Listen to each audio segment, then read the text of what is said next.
či sa pýtate? A ja odpovedám.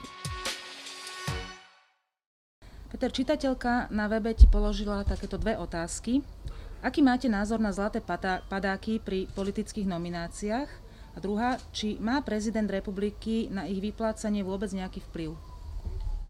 Je veľmi dobré, aby sme vždy vychádzali z toho, aké sú právomoci prezidenta, a preto tá druhá otázka je veľmi dobrá.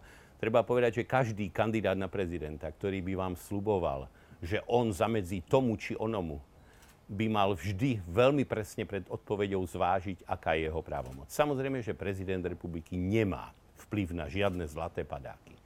Domnievam sa, že zlaté padáky, ktoré sú vyplácané z peňazí a v podnikoch, ktoré majú štátny podiel, štátnu účasť, a jedná sa teda o peniaze, ktoré by sa dali využiť pre prospech lepšej veci, oveľa lepšie, by nemali v neprimeranom rozsahu existovať už vôbec nie ako zlaté padáky.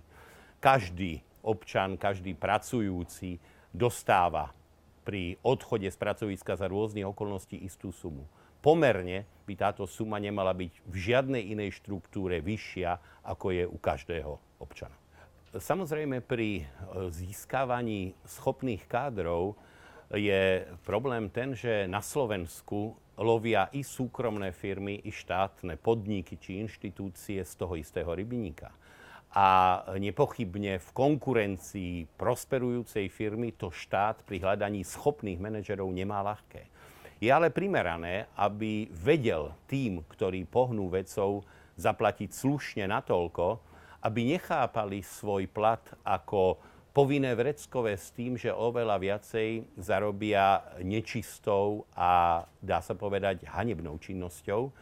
To znamená, že tak ako v Biblii stojí, že deľník je hoden mzdy své, tak by i dobrý manažer mal byť zaplatený a nemal by byť odkázaný na nekalé zdroje a nemal by tiež čakať len na to, aby dostal na konci zlatého padáka. Ľudí treba slušne platiť a nie so zlatými padákmi vyhadzovať.